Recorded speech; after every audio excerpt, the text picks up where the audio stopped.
네, 2부 시작했습니다. 사실 쉬는 시간에 너무 이제 코미디 얘기를 하다가 코미디 얘기에 빠져가지고 이것저것 얘기하다가 이제 시작을 하게 됐는데요.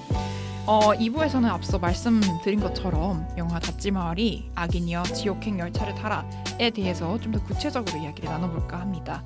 영화 줄거리를 먼저 알려드릴까요? 제가 읽어드릴게요. 1940년 거대한 어둠의 조직이 점점 그 세력을 확장해가는 가운데 최종의 특수요원들의 명단이 담긴 국가 1급 기밀문서와 여성 비밀요원 금연자가 작전 수행 중 바람처럼 사라집니다. 제안 하나 하고 싶습니다. 닫지마을이 톤으로 읽어주세요. 쉽지 않아. 일이 이쯤 되자 임시정부의 수장들은 그냥 읽을게요. 감춰두었던 마지막 비장의 병기를 꺼내들기로 합니다. 자신의 존재를 밝히지 않은 채 정의를 위해 뜨거운 가슴으로 총구를 겨누는 남자, 바로 닫지마와 리입니다. 비로소 실체를 드러낸 그는 최고의 무기 개발자 남박사를 통해 신형 무기를 지원받고 첩보계의 검은꽃이라고 불리는 관능적인 스파이 마리를 새로운 파트너로 맞이합니다. 사건의 중심에 다가갈수록 미스터리는 점점 커지지만 발군의 실력과 호통한 기질을 발휘하는 닫지마을이 이제 그는 상하이, 미국, 만주, 스위스 등 세계 전역을 넘나들며 전격 첩보 작전을 펼칩니다. 이러면서 진행이 되는 첩보 만주 웨스턴 영화가 닫지마을이인데요. 영화 줄거리를 찾아보다가 원래 류승환 감독이 2000년에 인터넷으로 상영하고 싶어서 닫지마와 리라는 영화를 만들었다고 하더라고요. 근데 이 영화의 기본적인 그 개념 컨셉은 가져가되 새롭게 리부팅해서 만든 영화가 닫지마와 리 지옥행 열차를 악인이여 지옥행 열차를 타라라고 하더라고요. 그래서 악인이여 지옥행 열차를 타라라는 부제가 붙었는데 이게 원래는 1977년에 만들어진 영화의 제목이래요. 그러니까 패러디의 패러디인 거죠. 패러디와 패러디를 아류 영화인데 이 영화 자체도 되게 유의미한 영화라고 하던데요.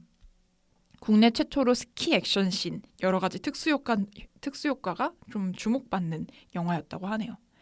실제로 지옥행 열차를 타라 그 닫지마을이에서도 스키 액션씬이 있잖아요. 스위스에서 펼치는 스키 액션 양평 리조트요. 작중 스위스. 그렇죠. 예. 이 영화는 영화적 허용이 굉장히 많은 영화예요. 그죠? 뭐 대사도 그렇고 예. 뭐 장소도 그렇고 되게 너그러운 마음으로 봐야 하는 영화라서. 네. 그리고 한국의 그런 총영화, 그 총 이렇게 쏘고 이렇게 액션하는 영화를 만주 웨스턴 영화라고 하더라고요. 근데 이게 뭔가 속칭이긴 한데 한국과 중국을 배경으로 한 영화 장르를 가리킨다고 해요. 그래서 보통 오리엔탈 서부극이라고 해서 동양의 서부극이라던가 아니면 대륙물 등등의 제목으로 불리긴 하는데 그냥 편하게 만주 웨스턴이라고도 불린다고 하더라고요. 왜 만주 웨스턴이냐라고 하면 한국에서 가장 가까운 황무지가 만주라서 만주 웨스턴이라고 부른다고 하더라고요. 그래서 정리를 하자면 닫지마을이는 만주 웨스턴 영화라고 할 수 있겠네요. 그리고 네, 류승환 감독이 원래는 액션을 되게 주로 찍었던 감독이잖아요. 뭐 대표적으로 뭐가 있죠? 짝패. 있고, 예, 짝패 있고 그다음에 베를린도 있고. 예. 그다음 뭐 부당거래, 부당거래 맞아요. 유명한 영화 베테랑도 제일 있긴 한데 베테랑도 있죠. 그렇죠. 그래서 이제 점점 필모를 쌓아갈수록 스케일이 크고 그리고 액션 영화에 집중을 하시고 원래 액션 키드였대요. 되게 액션 영화를 좋아하는 감독이었는데 그 감독이 이제 코미디 영화를 찍으니까 더 재밌는 액션 영화가 탄생한 게 아닌가라는 생각이 들었어요. 이 장르는 저는 코미디라고도 할 수 있긴 하겠지만 액션 장르라고도 생각이 들거든요. 그래서 이 영화를 소개를 간단히 해봤고요. 닫지마을이라는 이름이 되게 생소하지 않아요? 그렇죠. 되게 생소해요. 쉽게 볼 수 있는 특히 한국인에게 기대되는 이름은 아니긴 하죠. 그렇죠. 되게 스파이스러운 이름인데 그죠. 제가 그래서 지금 찾아봤는데 다찌마와리라는 단어 자체가 원래 일본어래요. 그러니까 다찌마리라는 그런 것 게 같아. 일본의 연극 영화에서 난투 장면을 가리키는 말이래요. 다찌라는 게 사실 그 통영에서 다찌집 이런 거 많이 하잖아요.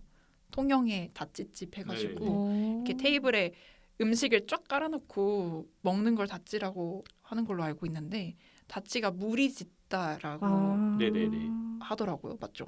그리고 마와리는 돌다라고 해서 막 기자들도 수습 기자 시절에 마와리 돈다 막 이렇게 얘기하잖아요. 다찌 마와리가 물이 지어서 돈다라는 의미래요. 그래서 패거리 같은 의미라고 하더라고요. 근데 이게 류승환 감독이 얘기를 하는 거에 따르면 다찌마와리라는 이름이 단어가 약간 이름 같다라고 해서 다찌마와 리라고 나눠서 캐릭터를 이름을 짓는 게 어떠냐라는 식으로 해서 탄생한 이름이라고 하던데요. 되게 창의력 돋보이는 영화인 것 같아요. 그렇죠. 그리고 그 그죠? 시대 배경이 이제 그때랑 맞으니까 맞아요. 그래서 이제 나름대로의 설득력도 생기고 뭔가 그럴 듯해 보이면서 이제 의미도 부여가 되는 그쵸. 그런 이름인 거죠. 처음에 들었을 때 생전 처음 들어보는 일본 이름이다 그쵸. 생각했었거든요. 다찌마와라는 이름이 있을 것 같긴 한데 맞아. 예. 뭐지? 이렇게 생각했던 뭐 것 이제 같아요. 찾으면 있긴 하겠죠. 그쵸? 근데 이제 마와라는 발음 자체를 쓰는 한자가 별로 없어가지고 그래서 아마 처음 들은 느낌일 거예요. 맞아요.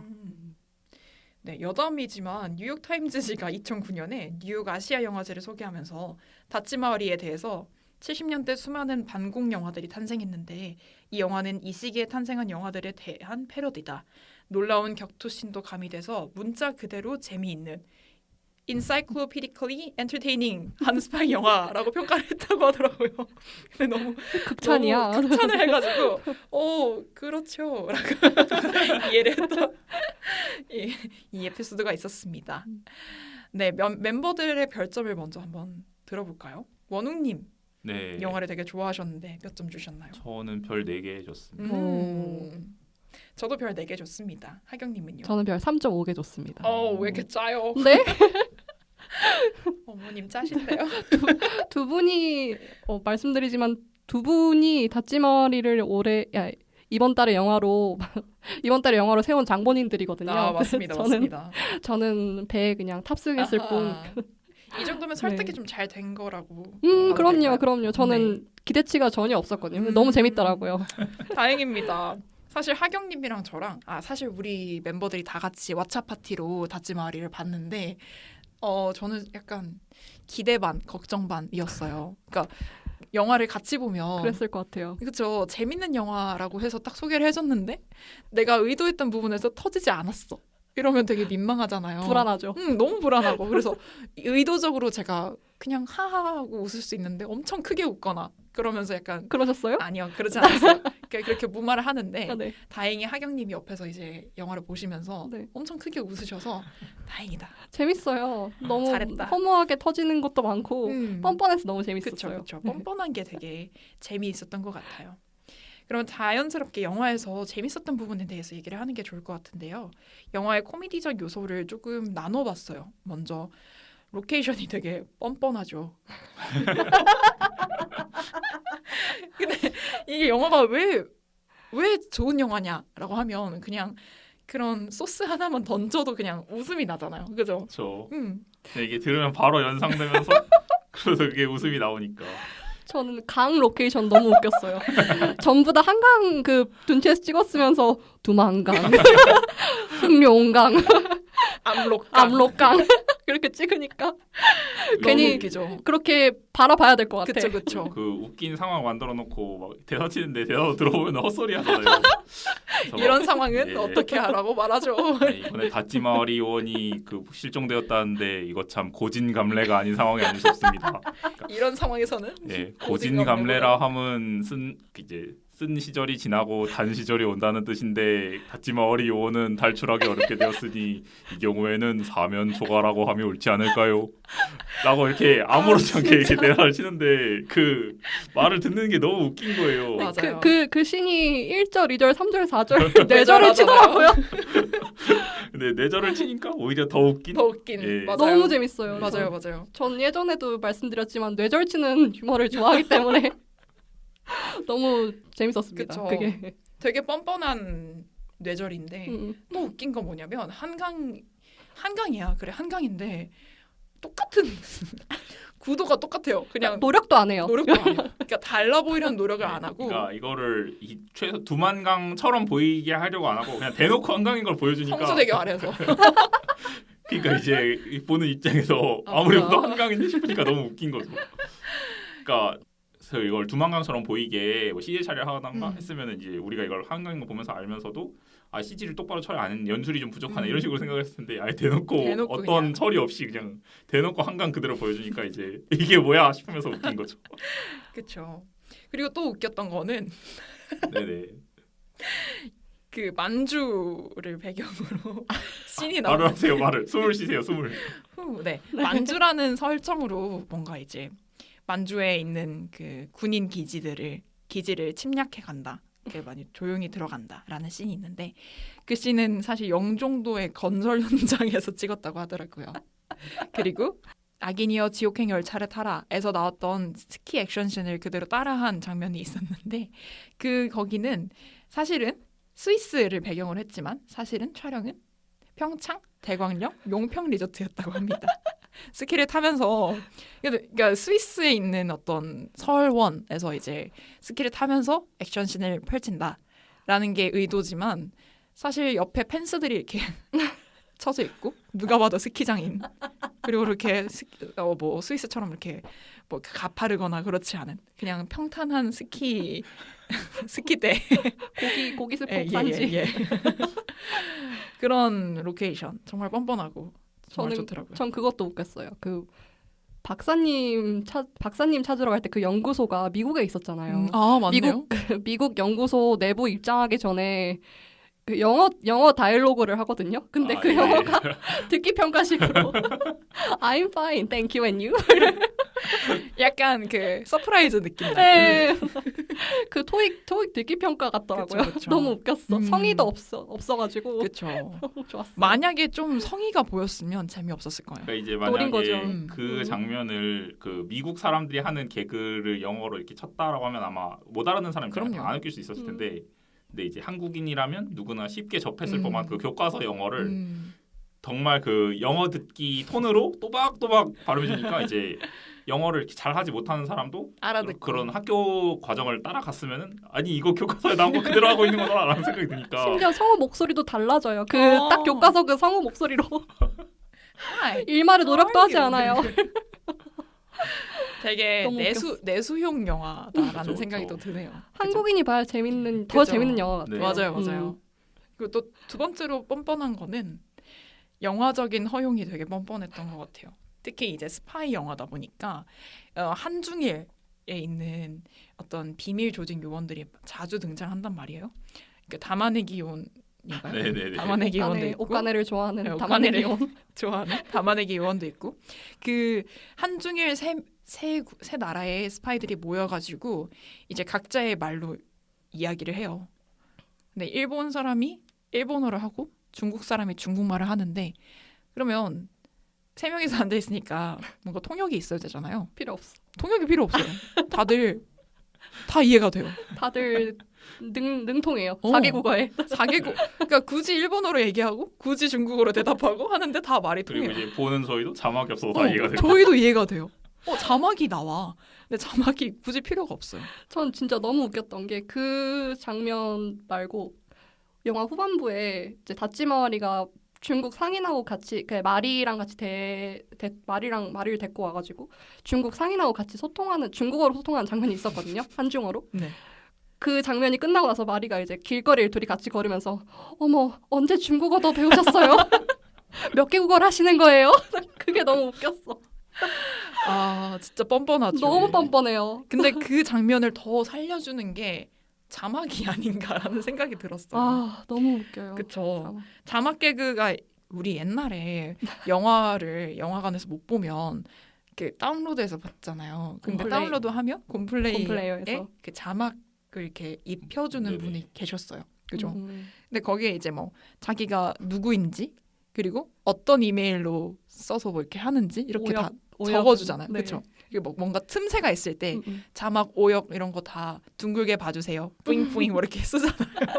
근데 여기도 그냥 정식 발매판인데 뿌잉뿌잉 이러면서 아내 사랑해 이렇게 이제 자막에 영화에 있는 거예요. 일부러 그런 불법 다운로드인 것 같은 자막을 넣어놓은 거죠. 그쵸. 메타적인 재미가 있는 또 신이었던 것 같습니다.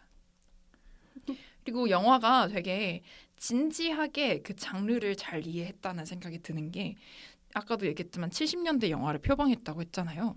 그래서 그 서부극 영화가 가지고 있는 모든 이야기들을 다 가지고 와요. 그러니까 뭐 비밀 요원이면서 모든 게 다 능통한 먼치킨이 주인공이고 그리고 그 주인공을 둘러싼 여성 스파이 그리고 그 난관들 정말 해치기 어려운 난관들을 스스로 혼자 헤쳐나간다라는 식의 영화적인 그런 스토리 라인도 되게 70년대 서부극 영화와 닮아 있고요. 그리고 후시 녹음에 대해서도 또 얘기를 하는 게 좋을 것 같은데 70년대에는 또 후시 녹음이 되게 많았잖아요. 그 배경에 대해서도 되게 궁금하긴 하더라고요. 후시 녹음이 많았던 이유? 네. 그래서 후시 녹음을 했던 건 당시는 이제 기술적 한계 때문인 거죠. 이제 지분 기술이 안 좋다 보니까 현장에서 이제 마이크를 착용하고 그대로 녹음을 하게 되면은 잡음도 많이 끼고 이제 그러다 보니까 이제 영화의 좀 질적 향상을 위해서는 영상 따로 찍고 이제 사후에 녹음을 해가지고 소리를 입히는 방식으로 하는 게 영화의 전체적인 질적 향상에 도움이 됐던 거죠. 네. 지금은 이제 지분 기술이 많이 좋아졌다 보니까 굳이 그런 번거로운 절차 없이 하는 게 배우들의 연기도 좀 더 자연스럽게 나와서 지금은 거의 안 하는 추세이긴 하죠. 그렇죠. 이 영화를 보면 저는 다찌마리라는 영화를 자체를 생각하면 후시 녹음이 제일 먼저 생각이 나더라고요. 그러니까 이 시대극을 살리는 어떤 키워드적인 요소가 후시 녹음이 아닌가라는 생각이 들었는데 임원이라는 배우가 이런 전극 연기 있죠. 진짜 옛날 전극 연기를 너무 잘해가지고 그게 제일 먼저 생각나는 게 아닌가라는 생각이 들었어요. 임원희 배우 인터뷰를 찾아봤는데 네. 그 다찌마리 후시 녹음할 때 관객들이 그 다찌마리를 옛 영화 인물이라고 착각하게 만들 만큼 연기를 했다고 하더라고요. 그래서 이거를 녹음하기 전에 뭐 1960년대에서 뭐 70년대 그 첩보 영화 뭐 신성일이라든지 박노식 이런 분들의 배우 목소리를 좀 찾아서 그 느낌을 많이 살리려고 흉내를 많이 냈다고 하더라고요. 그래서 되게 좋았어요. 후시 녹음이 다찌마리의 좀 정체성인 것 같기도 하고 맞아요. 후시 녹음과 더불어서 그 변사가 같이 나오는데 변사가 있어서 더 맛깔나게 연기가 살았던 것 같아요. 맞아요. 변사스럽게 또 얘기를 하잖아요. 했던 것이었다고 이렇게 얘기하잖아요. 그런 맛깔나는 재밌어요. 그렇죠. 센스가 너무 좋으세요. 옛날에는 연기가 또 다 과장되는 톤을 맞아요. 되게 많이 썼잖아요. 연기는 연기다라는 게 보이다가 이제 그게 좀 자연스러운 연기로 이제 그냥 흐름이 변한 건데 근데 이 다찌마을에는 그 옛날에 과장스러운 연기를 굉장히 잘 살렸죠. 잘 살렸죠. 임원희 배우가 진짜 잘하시기도 했고 그렇죠. 그 어디 라디오스타에서 인터뷰했던 그걸 본 적이 있는데 뭐 뜨거운 걸 먹어도 이렇게 후후 불어서 먹으면 되는데 아 뜨거 이러면서 먹는다고. 그리고 되게 이제 마실 때 소리도 내야지. 소리를 내요. 소리를. 임원희 배우도 되게 잘했는데 저는 류승범 저 그 얘기 하려고 배우도 그랬어요. 너무 잘하잖아요. 국경 살쾡이 너무 잘해요. 그 국경 살쾡이가 뭔가 그 당황스러운 순간이 있을 때 아익 이러잖아요. 전 그게 너무 좋았어요. 기차 씬이 정말 압권이죠. 기차 씬. 거기서 그 경박스럽게 나오는 그 톤이 되게 잘 뭐야 나와요. 이게? 맞아. 진짜 경박스러운 연기 네. 너무 잘해요. 그리고 거기에서 이제 또 그 국경 살쾡이의 간사한 캐릭터성을 두드려 볼 수 있다면 또 반면에 이제 다찌마리의 멋있는 모습 또 거기서 너무 잘 드러나잖아요. 전 기차 씬이 정말 좋아요. 만주 기차 씬이 임원희 배우의 원탑 히어로 연기를 보여준과 동시에 그 류승범 배우의 찌질함. 국경 살쾡이 찌질하고 그런 연기를 딱 단적으로 보여줘서 그렇죠. 너무 그 장면을 보고 나서 임원희 배우에 대한 멋있는 이미지가 한층 올라갔어. 저희 둘이 같이 영화를 보다가 스스로한테 이제 얘기를 하는 거죠. 이거 멋있는 거 맞아? 그리고 나 이렇게 반하고 있지? 이렇게 얘기를 했었거든요. 잘생김을 연기한다. 잘생김을 연기하는 배우가 흡사 셜록 처음 봤을 때 느낌? 셜록 1화 느낌? 예, 멋있음을 연기하는 그렇죠. 그런 거죠. 모든 상황이 그 이모니 배우를 멋있게 만드는 영화였던 것 같아요. 그래서 이모니 배우의 필모그래피 중에 가장 뭐랄까요 대표적인 작품이 다즈마할이라고 하더라고요. 그럴 수밖에 이게 없죠. 주연으로 나온 작품이 워낙 드물다 음, 보니까 멋있어요. 원탑 영화. 보통 조연으로 많이 나오시잖아요. 그렇죠. 그래서 더 좀 상징적이고 의미 있는 영화가 아닌가 싶기도 하고요. 맞습니다. 그 다음에 이제 또 대사에 대해서 얘기를 하면 좋을 것 같은데 그 또 이모니 배우가 대사를 또 맛깔나게 하잖아요. 저 대사 그죠? 재밌죠. 이렇게 대본에 좀 적어놨는데 읽어만 봐도 너무 웃기지 않나요? 그죠? 그렇죠. 한번 읽어주시겠어요? 이것도 있고 저는 이제 네. 그 뭐였지? 이제 그 마지막 파트쯤에 이제 마리의 배신이 이제 밝혀지는 시점에 나온 대사인데 저 여기 써놨어요. 이제야 내 마음의 재개발이 끝나 새로운 세입자를 받을 때가 되었건만 맞아. 뭐 이런 대사도 있고 너무 잘하는. 너무 장렬하게 말하잖아요. 예. 너무 좋아. 비장하게 그죠? 예. 그리고 이제 중간에 초반부에 나오는 장면에서 그 장마담한테 하는 얘기였는데 조국을 배신한. 장마담한테 하는 얘기였는데 이제 뭐 그 조국과 결혼한 당신이 조국을 배신한다면 이건 불륜이야 뭐 이런 식의 대사인데 이제 상대방이 맞죠. 장마담 캐릭터가 이걸 듣고 결혼도 안 했는데 불륜은 무슨 불륜 뭐 이런 식으로 말을 하잖아요. 그러니까 이제 그때 이제 근엄한데 맞아. 근엄하게 맞아. 사실혼도 혼인이야. 사실혼도 혼인 맞나요? 결혼이야? 뭐 그런 느낌의 인정받을 수 있지 않나요? 사실혼도 혼인 맞아요? 법률적으로요? 갑자기요? 법률적으로요? 인정받을 수 있지 않나요? 아니 사실혼도 그러니까 혼인으로서 인정되는 부분이 있고 안 되는 부분이 있고 그래서 그러니까 상속은 안 되는데 근데 이제 재산 분할은 신청할 수 있는. 그걸 왜 얘기하고 있지? 예, 그래서 갑자기 당황했어요. 그럴 수 조국을 있죠. 배신한다는 간통죄야. 예, 저는 또 이 대사 정말 좀 맛깔나는 대사가 되게 많았던 것 같아요. 너무 재밌죠. 그래서 이제 그 기차씬 아까 말씀해주셨던 음. 기차씬에서도 이제 젊어서 그런가 부정수표를 남발하는군 뭐 이런 그런 대사들 있잖아요.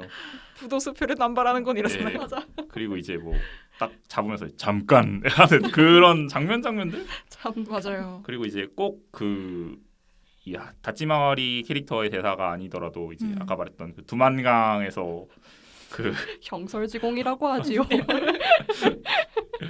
그래서 뭐 그런 식으로 너무 이제 좋아요. 그런 대사를 치는 것들이 이게 굉장히 하나하나가 다 그 센스가 있죠. 범인의 머리에서 생각하기 어려운 음. 대사라고 생각이 돼서 그래서 이 영화에 대한 고평가를 하는데 이런 대사가 제일 저한테는 제일 큰 요인이었던 것 같아요. 맞아요. 저는 이 대사에서 제일 많이 웃었고 그리고 이제 이 대사들이 하나같이 비범하다 보니까 맞아요. 그러니까 이제 비장하죠. 예 저는 그게 진짜 웃겼는데 여행을 좀 가줘야겠어. 목적지는 그건 네 놈이 더 잘 알고 있을 텐데 황천길 이게 너무 웃긴 거예요. 진짜 만화 대사 같지 않아요? 맞아요. 멋있어. 만화 대사 같이 너무 멋있게 해줘가지고 그리고 네. 저는 이거 말고도 예전에 그 인터넷 버전으로 먼저 나왔다고 했잖아요. 네네. 근데 그 인터넷 버전 다찌마와리 영화에서 명대사가 있는데 나는 야학을 나와서 낮에는 글을 못 읽는단 말이야. 터무니없는 너무 예. 논리적인 말. 그러니까 너무 이게 그 옛날 영화 같은 경우는 연기도 과장되게 하고 대사도 도저히 현실에서는 하지 않을 법한 말들을 되게 많이 썼다고 하더라고요. 맞아요. 그래서 이제 그 그러니까 흔히 말하는 소설에 나온 문어체를 이제 이제 극에서도 썼던 건데 근데 그 느낌을 잘 살리면서 중간중간에 이런 대사를 통한 코미디 요소를 넣은 게 아닌가. 맞아요. 정말 이 시대적인 것을 연구를 정말 많이 한 것 같다는 생각이 들어요. 그러니까 아까도 얘기했지만 이 류승범 감독이 액션 키드라고 했잖아요. 근데 이분이 아마도 70년대의 서부극이나 어떤 액션 영화들을 많이 봤고 그것의 문법을 잘 알고 있으니까 이거를 코미디로 바꿔서 패러디 영화를 만든 게 아닌가라는 생각도 드네요. 역시 코미디는 관찰력이 중요한 것 같습니다. 그리고 또 몇 가지 더 있는데 재미 요소가 되게 잔잔하게 많이 퍼져 있어요. 아까도 류승범이라고 했는데 네. 배우는 류승범, 류승완 감독님. 예, 류승완 감독은 감독님. 예. 죄송합니다. 류승환 감독님 죄송합니다. 재미 요소가 되게 잔잔하게 있잖아요. 류승범 씨가 그 기차에서도 막 이렇게 사람들한테 맞으면서 아이고 이렇게 하는 대사도 너무 웃기고 그리고 진짜 웃긴 거는 상하이 역에 도착하잖아요. 네네. 근데 상하이 역에 근처에 이제 카지노나 이런 게 많이 있겠죠. 아마도 그때 당시에도. 근데 카지노 이름이 바다 이야기예요. 네. 바다 이야기. 너무 한국이야. 너무 한국적이죠. 저- 역시 한국적인 것이 가장 세계적인 것이다. 저는 그거 좋았어요. 그 박사님 연구실에서 총을 보여주는데 총으로 보통 총을 쏠 거라고 생각하잖아요. 근데 한 번도 그 총은 쏴본 적이 없고. 총알이 나간 적이 없고 그걸 물리적인 무기로 쓰더라고요. 너무 좋았어요. 그래서 진짜 그 만주에 있는 기지에 가가지고 그 다찌마오리가 총을 쓰잖아요. 쏘는 게 아니고 진짜 쓰죠. 쓰잖아요. 네. 그 때리잖아요, 이렇게. 근데 그 만주 씬도 진짜 웃긴 게 사람들이 막 진짜 많거든요. 만주에 있는 병사들이 진짜 많다. 한 20명 정도 되는데 다찌마오리 앞에서 그냥 자기네들이 맞아요, 그냥. 맞아요. 갖다 대요, 그냥. 이렇게 맞아요. 차를 기다리고 그쵸. 갖다 대고. 때려주세요, 이렇게 그러니까 하는데. 아예 그 액션 영화 중에 음. 액션 씬이 되게 어설픈 영화들 많잖아요. 맞아요. 그러니까 너무 액션 씬 자체가 너무 어설프다 이런 영화 많은데 아예 그냥 대놓고 맞아주러 가는 거를 이제 대놓고 보여주니까 오히려 그 부분에서 좀 뻘하게 웃기는 그쵸. 그냥 터지는 그런 것 같아요. 또 액션 씬 또 하나 더 있죠. 게리와 네, 맞아요. 녀석 좀 하는데 정말 진짜 긴장스럽게 야인 시대 씬처럼 되게 막 카메라도 긴장을 갖고 막 이렇게 이렇게 돌잖아요. 돌고 막 이렇게 360도로. 360도 도는데 사실 이크에크 하다가 녀석 좀 잘하는데 아이쿠 이러면서 지고 이런 너무 경박스러워. 경박스러운 액션 씬이 정말 웃겼습니다. 맞아요. 그리고 또 이제 고전적인 개그들이 많이 나오죠. 뭐 화장실 개그도 많이 나오고요. 눈물 콧물을 쏟는 씬이 나오는데 또 휴대용 비데 씬 뭐 이런 것도 나오고 예. 그죠? 이거에 대한 에피소드가 있다면 우리가 영화를 같이 볼 때 저랑 하경님이 밥 먹으면서 이 영화를 봤단 말이죠. 근데 이제 왓챠 플레이 같은 경우에는 보다가 넘길 수 있어요. 맞아요. 넘길 수 있는 기능이 스킵할 수 있는데 있어요. 이 씬이 나오니까 제가 먹다가 좀 거북해가지고 아예 넘겼던 눈물 콧물 씬이었죠. 예. 그게. 눈물 콧물 눈물과 콧물 없이는 볼 수 없는 진짜 그거 없이 못 보죠. 네 그게 없어서 저는 못 봤습니다. 네 이런 다양한 분야의 그런 개그 요소들을 다 집합해 놓은 영화라고 생각이 돼요. 그죠? 여러분들은 이런 영화적인 요소들 중에 코미디 요소 중에 어떤 걸 좀 좋아하시나요? 저는 약간 이 영화가 네가 뭘 좋아할지 몰라서 다 준비해봤어 느낌의 코미디였던 것 같은데 전 되게 뻔뻔한 게 되게 웃겼던 것 같아요. 로케이션이 뻔뻔했고 영화적인 허용이 뻔뻔했다. 이런 두 가지가 되게 좋았습니다. 저도 뻔뻔한 게 되게 좋았고 음. 저는 그 인물들의 과장된 후시 녹음이 제일 재밌었던 것 같아요. 특히 임원이 원탑 히어로 무비잖아요. 맞아요.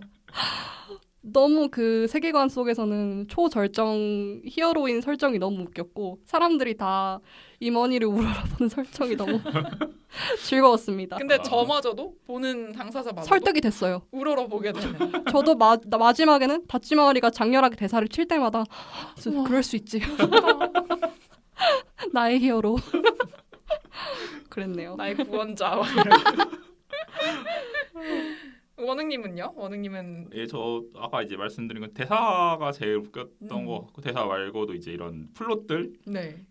다 어디서 본 것 같은 걸 대놓고 가져오니까 이제 막 기억을 잃었다가 그래서 이제 찾아보는데 그 집이 알고 보니까 이제 아버지가 뭐 무공 고수여가지고 그래서 이제 시칼로 쓰던 게 알고 보니까 이제 엄청난 무사칼이었고. 무기고 이제 그 무술이 이제 책에 사실 적혀 있었고 막 맞아요. 그런 식의 이게 그 중국 무협 영화 음. 같은데 클리셰처럼 나오는 그쵸. 수준인 거라서 그래서 이제 그런 거 찾아볼 때가 되게 웃겼고 음. 그냥 그리고 이제 그 그러니까 이제 다찌마리가 그 마리를 만나러 접선할 때 그때 이제 격투를 하는데 그 원래 땅바닥에 이제 누워 있다가 이제 몸을 튕기면서 다리로 이제 일어서는 장면이 이제 그 중국 이제 홍콩 무술 영화 이소룡이나 성룡이 나오는 그런 영화에 그런 장면이 굉장히 많이 나오거든요. 그렇죠. 이제 누우면서 이제 공격을 피했다가 이제 다시 이제 음. 일어나면서 이제 반격을 하는. 근데 이제 똑바로 못 일어나가지고 파닥파닥거리잖아요. 예, 한 번에 못 일어나가지고 이제 엉금엉금 기어가지고 일어나거든요. 그런 거를 이제 그러니까 그 시퀀스 자체는 이제 다 그런 데서 나온 건데, 근데 이제 그 무술을 하는 그 능력이 안 되니까 맞아요. 그렇게 하는 걸 대놓고 보여주는 거 보니까 너무 음. 웃기더라고요. 되게 허를 찌르는 영화였던 것 같아요. 그러니까 이제 우리가 그냥 당연하게 받아들이는 것들을 음. 그냥 다 이렇게 비껴가니까 그 비껴가는 포인트에서 되게 웃겼던 것 같아요. 되게 허탈하고 웃기잖아요. 네네. 그러나 이게 2단계 히어로? 진짜 근데- 2단계 히어로? 근데 멋있어. 약간 원히버스에 타게 되는 영화였던 것 제가 같습니다. 자꾸 연구실 장면을 예로 드는 거 보니까 연구실 장면 좋아했나 봐요. 전 음. 연구실 장면에서 그 박사님이 총을 보여주기 전에 이제 네. 옆에 연구원한테 시연하는 거, 총을 어떻게 좀 시연해달라는 것처럼 연구원한테 총을 가지고 접근하거든요. 근데 연구원한테 총을 건네는 게 아니라 연구원 뒤통수를 이렇게 때려요. 총으로. 그러면서 총의 위력을 보여주더라고요. 네. 다찌마와리한테. 난 그게 너무 웃겼어. 저는 그 장면보다 대사를 하는데 이 총 한 방이면 모두들 기절할 걸세. 맞아. 이런 식으로 그 전에 대사를 밑밥을 하는데, 까는 게. 예, 대사를 하는데 진짜 근데 기절. 이제 이 총을 딱 열어서 보니까 총알 넣는 곳에다가 다 쇠를 가득 채워놔가지고 무게를 올려서 그래서 한 방 맞으면 기절한다는 거예요. 특수 맞춤 총알을 넣어야 잘 때릴 수 있대. 너무 웃깁니다. 이런 뻔뻔함이 정말 이 영화의 특징이자 웃음 포인트가 아닌가라는 생각이 드네요. 모든 조건을 다 갖췄죠. 70년대의 뭐 액션도 액션이고 히어로물 같은 그런 모든 컨셉을 다 갖췄음에도 이런 중간중간 허를 찌르는 개그와 사람들이 아무도 예상 못했던 그런 웃긴 포인트들을 넣어서 이 영화가 완성도 있지 않았나라는 생각이 들어요. 그러니까 저는 B급 영화라는 이야기, B급 영화라는 말을 주로 하잖아요. 어떤 영화들을 상대로. 근데 네네. 그런 영화들을 좀 좋아하는 편이라서 이 B급 영화를 정성스럽게 만든 작품들, 그 감독들을 되게 좋아하는 편이에요. 그래서 이 영화는 한국의 B무비 중에 가장 좋은 영화가 아닌가라는 생각이 들더라고요. 그래서 누가 평론에 A급 감독이 만든 B무비라고 얘기를 했는데 이 영화를 가장 잘 표현한 감상평이 아닌가라는 생각이 들었습니다.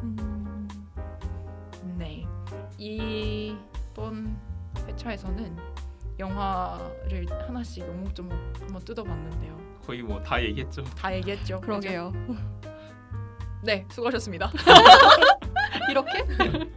다음 챕터에서는 B무비에 대해서 좀 더 얘기를 해볼까 해요. 그러니까 B급 영화라고 얘기를 하는데 보통 얘기를 하는데 박찬욱 감독이랑 주성철 기자, 그 영화 평론해주시는 기자가 예술에는 급을 나눌 수가 없다. 그러니까 B급 영화라는 것 대신에 B무비라고 얘기를 하자라고 제언을 하셨더라고요. 그래서 저희 이제 프로그램에서도 B급 영화라는 말보다는 B무비라는 얘기를 많이 쓰는 게 좋을 것 같아서 B무비에 대해서 얘기를 해보는 게 좋을 것 같습니다.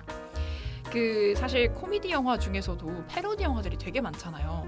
예를 들어서 예전에 그 헝거 게임이라는 되게 유명한 판타지 액션 영화인가요? 판타지 영화인가요? 뭐 액션 판타지 영화, 액션? 액션 영화도 음. 있고 SF 요소도 있고. 판타지 액션 영화를 패러디한 헝거 게임이니까 스타빙 게임이라는 패러디 영화가 있어요. 근데 그 감독이 주로 패러디 영화를 만드는 감독인데 그 트와일라이트 시리즈도 이 사람이 패러디를 똑같이 했더라고요. 근데 너무 좋아요. 정말 웃긴 게 저는 헝거 게임을 안 보고 스타빙 게임을 보고 나서 헝거 게임을 영업당한 사람이어가지고 그만큼 B무비에 대해서 좀 좋아하는 편입니다. 챕터 3에서는 B무비라는 것이 의도된 어색함을 공략한 영화이다 보니까 그 영화의 매력에 대해서 한번 얘기를 해보고 그리고 다시 영화로 돌아와서 다찌마와리의 한 줄 평을 나눠보는 시간을 가져보겠습니다. 저희는 조금 있다가 다시 찾아올게요.